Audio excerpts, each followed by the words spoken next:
Let me tell you something most people don't want to hear. It's not your degree, it's not your title, it's not even your raw talent that determines whether you win or lose in life. The single biggest predictor of success, whether that's in business, relationships, or personal growth, is your emotional intelligence.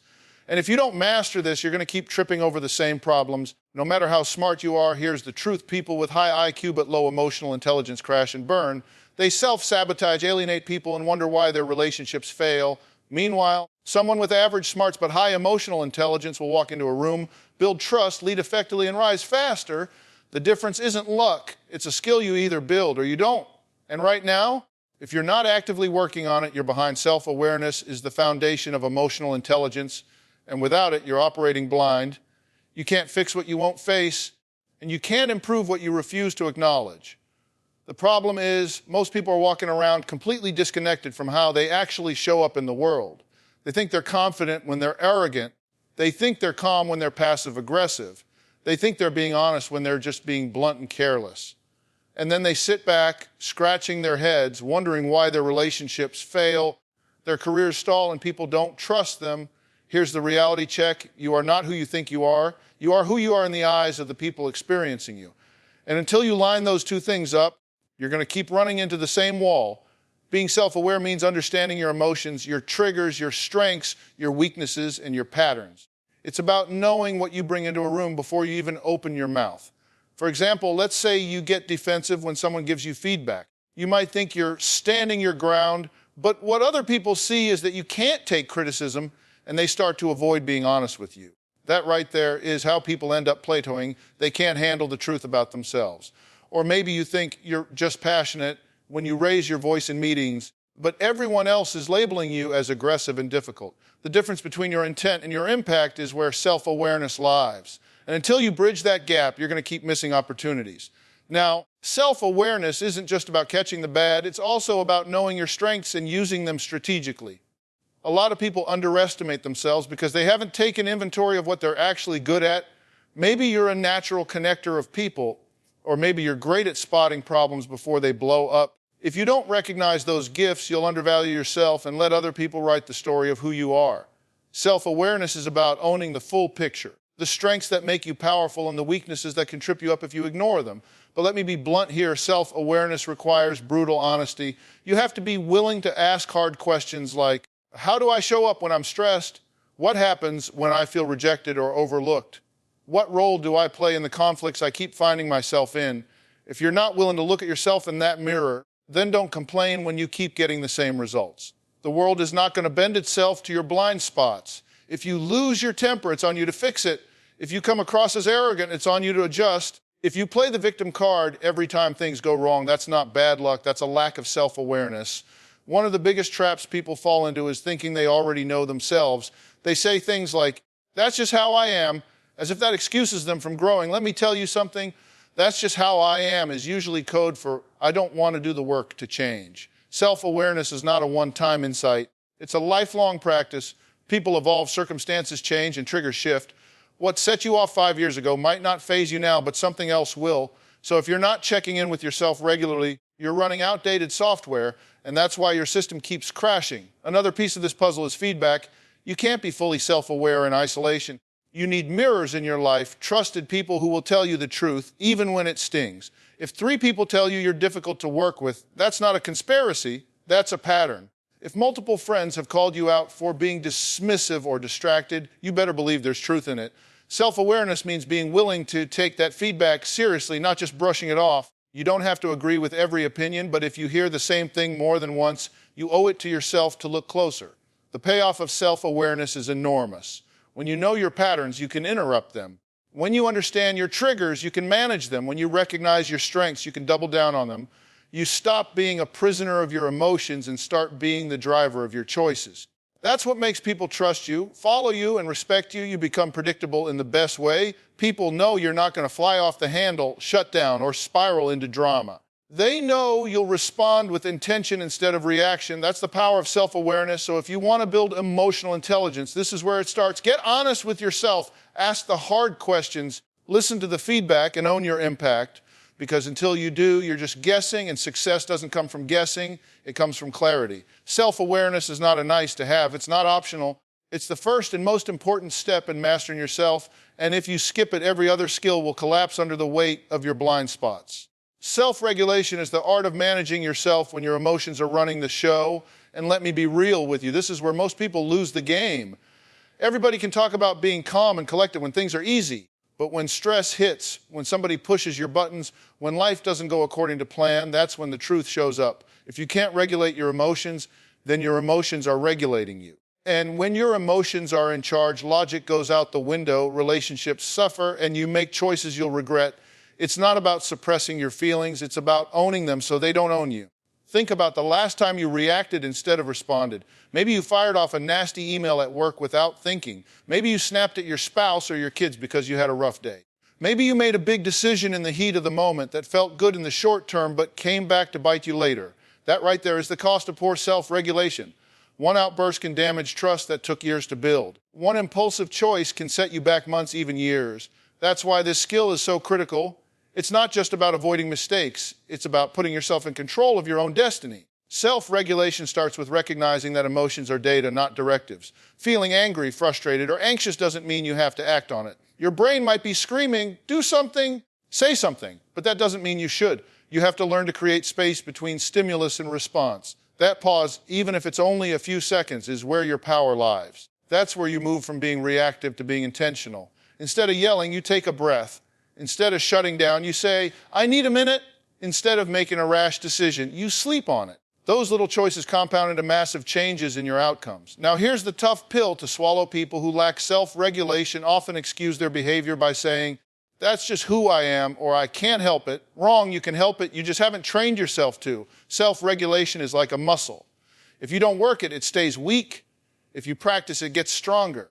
The problem is, most people only practice when things are already going south, and that's like trying to learn how to swim while you're drowning. You have to build these habits in the calm moments so they're available to you in the storm. One powerful way to do this is by identifying your triggers ahead of time. Everyone has situations, people, or words that set them off. Maybe it's being disrespected. Maybe it's feeling ignored. Maybe it's when someone questions your competence. You need to know your triggers cold, because if you don't, they'll control you every single time. When you know them, you can plan your response before you even walk into the situation. That's not being fake, that's being prepared. Another tool is reframing. When something happens that normally ticks you off, ask yourself, what else could this mean? Instead of thinking, that person is out to get me, consider maybe they're under pressure too. Instead of telling yourself, this always happens to me, shift it to, this is a challenge I can handle. Reframing doesn't erase your feelings, but it changes the story you tell yourself, and that story determines how you act. Let's also talk about the difference between reacting and responding. Reacting is about emotion, raw, unfiltered, immediate. Responding is about choice, measured, intentional, thought out. The difference between the two is often just a pause and a breath, but that pause can save a marriage, a career, or even your health. People with strong self-regulation don't deny their feelings, they acknowledge them, but they choose not to let those feelings drive the bus. The biggest myth about self-regulation is that it makes you cold or robotic. That's not true at all. The goal isn't to shut your emotions down, it's to use them wisely. Anger, for example, can be fuel for positive change when it's directed with discipline. Stress can push you to prepare more thoroughly if you channel it correctly. Even sadness can deepen your empathy and connection to others if you allow yourself to feel it without letting it drag you into despair. The point is, your emotions are valuable, they just can't be the boss. And here's something else to think about. People are constantly watching how you handle pressure. Your kids are learning from you. Your coworkers are taking cues from you. Your spouse, your friends, even strangers, you're teaching them who you are by how you act under stress. If you're someone who explodes, shuts down, or plays the blame game, that's what people will remember. But if you're the person who keeps their cool, who responds thoughtfully, who holds themselves accountable, that's the person people respect and trust. That's the person who gets promoted, who builds strong relationships, who leaves a lasting legacy. Self-regulation doesn't mean you'll never slip up. Everyone loses their cool sometimes. The difference is, when you're practicing self-regulation, you catch yourself faster, you repair the damage quicker, and you learn from it instead of repeating the same mistakes. Over time, those improvements add up, and suddenly you're living a life that's calmer, more focused, and more effective. So if you want to master emotional intelligence, you can't skip this step. Self-awareness tells you what's happening inside of you, but self-regulation is what keeps it from blowing up your life. It's the skill that allows you to choose who you want to be in every situation, instead of being a puppet to your emotions. And when you master that, you stop being unpredictable and start being powerful.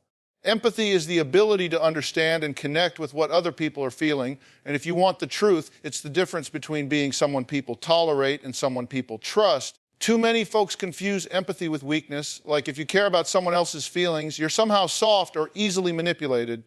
That couldn't be further from the truth. Empathy is not about rolling over or letting people walk all over you.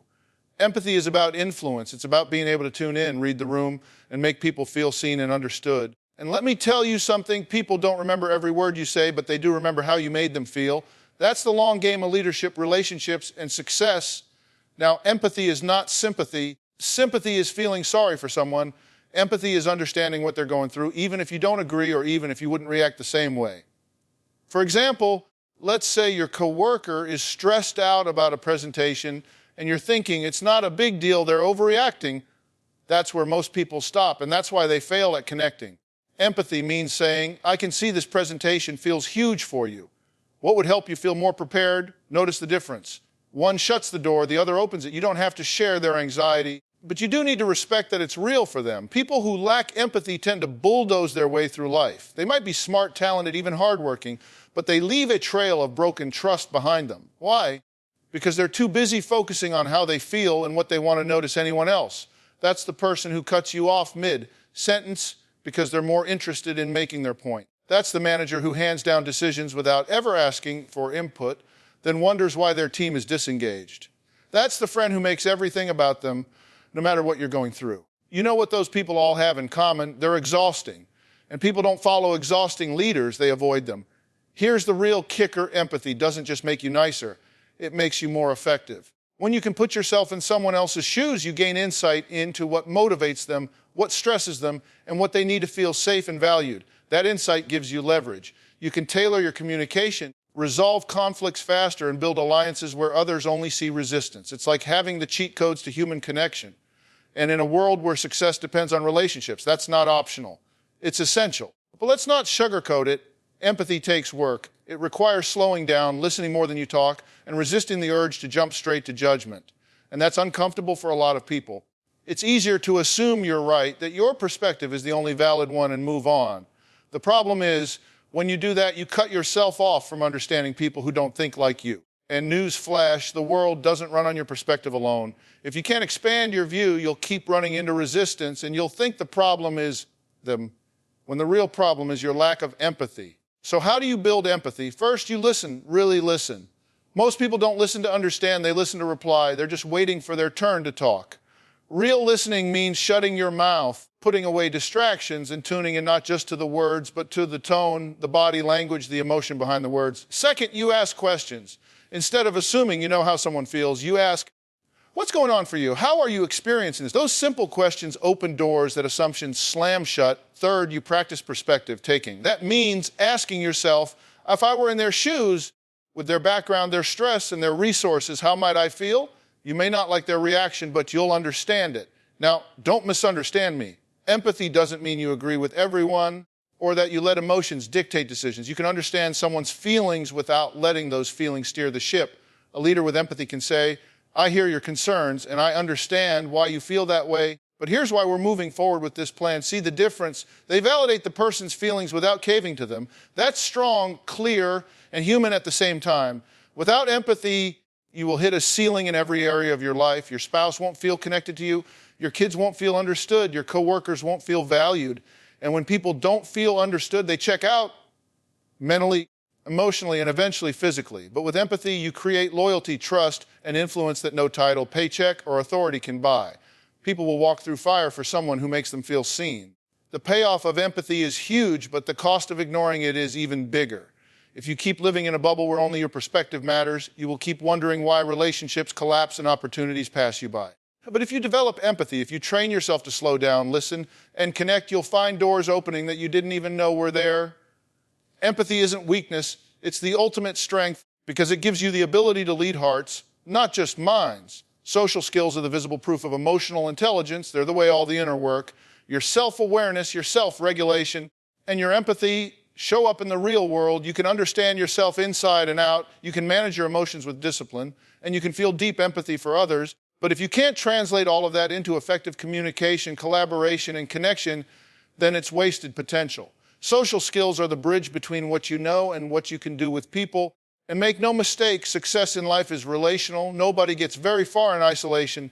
The truth is, your ability to connect with people will determine the quality of your career, your relationships, and your influence. And let me set the record straight, social skills are not about being charismatic, smooth talking, or the loudest person in the room.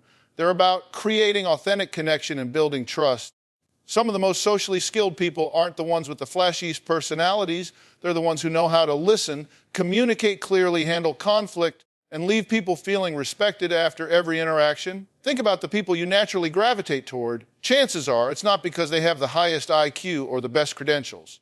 It's because they make you feel comfortable, heard, and valued. They know how to put people at ease. They know how to communicate ideas without making others feel stupid. And they know how to handle disagreements without blowing up relationships. That's social skill in action. And the opposite is true, too. We've all worked with that one person who's technically brilliant but socially clueless. They cut people off, they don't pick up on cues, they can't resolve conflict, and they leave you feeling drained. No matter how talented they are, they end up hitting walls because people don't want to deal with them. Here's the reality check: you can't afford to be socially clumsy. If you can't build trust, you'll never lead. If you can't collaborate, you'll never create. If you can't resolve conflict, you'll burn bridges. You can be the smartest person in the room, but if people don't like working with you, your opportunities will dry up fast. Social skills are the lubricant that keeps the gears of success moving. Let's break down what strong social skills actually look like. First, it's about communication. Can you articulate your ideas clearly? Can you express yourself without rambling, without being vague, and without bulldozing others? Strong communicators aren't just good talkers, they're good translators. They can take complex ideas and make them simple and digestible. They can tailor their message depending on the audience, and they can read the room to know when to push and when to hold back. Second, it's about listening. This is where most people fail. They think social skill is about dominating the conversation, when really it's about making space for others. A good listener isn't just quiet while you talk. They're actively engaged, asking questions, clarifying, and showing that they value your perspective. People don't walk away from those conversations thinking, wow, they were so smart. They walk away thinking, wow, I felt really understood, and that's what keeps relationships strong. Third, it's about conflict management. Let's be honest. Conflict is unavoidable. If you're working with people, living with people, or even just existing in the world, disagreements will happen. People with poor social skills either avoid conflict altogether, letting resentment build up, or they dive in like a wrecking ball, leaving damage everywhere. People with strong social skills, on the other hand, address conflict directly but constructively. They don't make it personal, they don't escalate unnecessarily, and they know how to separate the problem from the person. They can say, I disagree with this idea, without saying, I don't like you. That's maturity, and that's leadership. Fourth, it's about influence. Socially skilled people know how to persuade and inspire without manipulation. They don't rely on authority or intimidation to get their way. Instead, they build credibility, they appeal to shared values, and they bring others along for the ride. Influence is not about talking people into something. It's about making them want to be part of what you're doing because they trust you and believe in you. Now, let's talk about what happens when you lack social skills. You miss opportunities. You create unnecessary enemies. You struggle to keep relationships healthy, and the worst part, most people won't tell you directly. They'll just stop including you, stop engaging with you, and stop opening doors for you. You'll be left wondering why you keep getting left behind when the truth is your people skills weren't strong enough to carry you forward. But here's the good news: social skills can be learned. They're not fixed traits, they're practiced behaviors. You can train yourself to listen better, to communicate more clearly, to manage conflict with maturity, and to influence without manipulation. It starts with awareness, then practice, and then consistency. Every interaction is an opportunity to sharpen these skills, whether it's with your boss, your partner, your kids, or even the cashier at the grocery store. Social skills are the final piece of emotional intelligence because they're the outward expression of everything else. When you combine self-awareness, self-regulation, and empathy, what you get is the ability to interact with people in a way that builds bridges instead of walls. And that's what opens doors to promotions, to stronger relationships, to lasting influence. If you want success that lasts, if you want relationships that thrive, if you want to be the kind of person others seek out instead of avoid, then mastering your social skills is non-negotiable.